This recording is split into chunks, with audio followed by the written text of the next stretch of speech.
I, for one, am more than pleased that the election is over. You know what? There's just so many insults to my intelligence I can endure. I know every party does it, but I'll tell you, some are much better than others. You know, what's too bad is in this election, there was an opportunity because there were significant differences between the parties. There was no need to stretch the truth or at times even outright lie to us. They could have simply laid out policy priorities and let the voters decide. I was hoping, given his background, Mark Carney could help raise the level of debate. But right from the get go, he chose not to. First day out, he chose to gaslight Canadians with the outrageous statement that he was an outsider, when in fact, a very easy case can be made that maybe he was the ultimate insider, both domestically and globally. From there, he moved on to the blatant statement or lie that he helped Paul Martin balance the budget when in fact he wasn't even in Canada. Didn't start in the finance department for 7 more years. He told us he was no longer chair of Brookfield when it decided to move its headquarters to New York, when in fact the records and SEC filings show he was chairman and he had actually defended the move to shareholders. Sadly, I've got more examples, but I'm going to sum it up this way. You know, personally, not only am I not impressed, I would never do business, let alone hire someone who's that reckless with the truth. So, on my part, he's got a lot of work to do to restore credibility. But obviously, it doesn't bother some Canadians.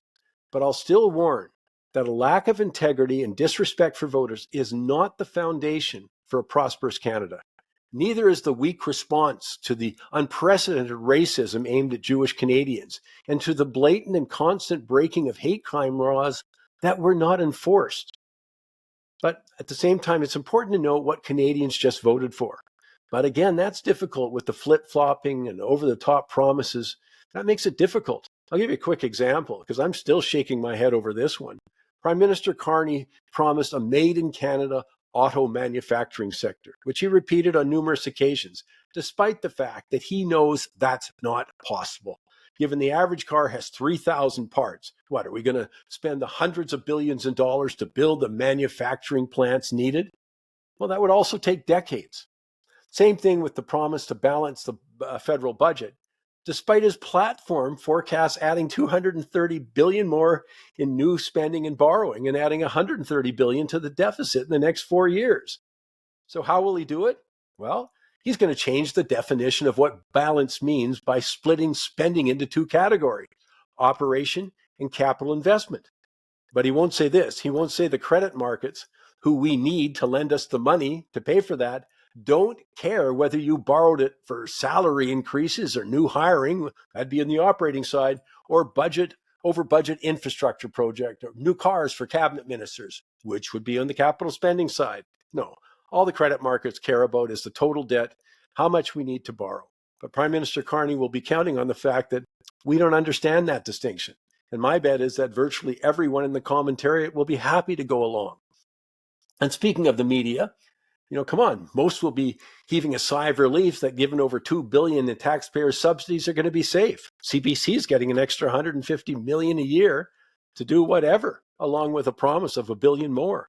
I mean, can you imagine how many doctors and nurses we could hire with that money? And by the way, this is the part that, you know, despite all the promises, I remind you that government doesn't have any money of its own. No, it first has to take it from taxpayers, including future ones, given the size of the federal debt and deficits. Interesting to note that more young people voted conservative than liberal by a significant margin, certainly, throughout the country in Western Canada, while more voters, 55 plus, voted for the Liberal Party. While no polling actually asked specifically why that took place, I got to hope that young people are aware that they're on the hook for that massive federal debt while paying interest on it through their taxes for the rest of their lives. While older Canadians who consume far more in government services through programs like old age security, free dental care, New Horizons for Seniors programs, they're going to pay less interest given their shorter life expectancy.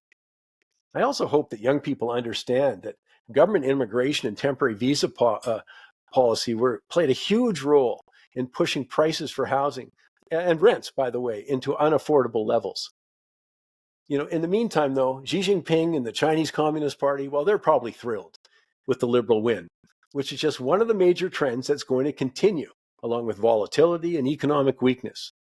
If we go through with an industrial carbon tax, by the way, our competitiveness ranking will continue to drop, especially given the US is going to lower taxes and the cost of regulation. And above all else, though, the big thing, confidence in government and the establishment will continue to decline. Finally, my message hasn't changed. If you're counting on the government to bail you out, you're going to be sorely disappointed. They've been your problem financially. The only protection is to take measures that protect your personal standard of living.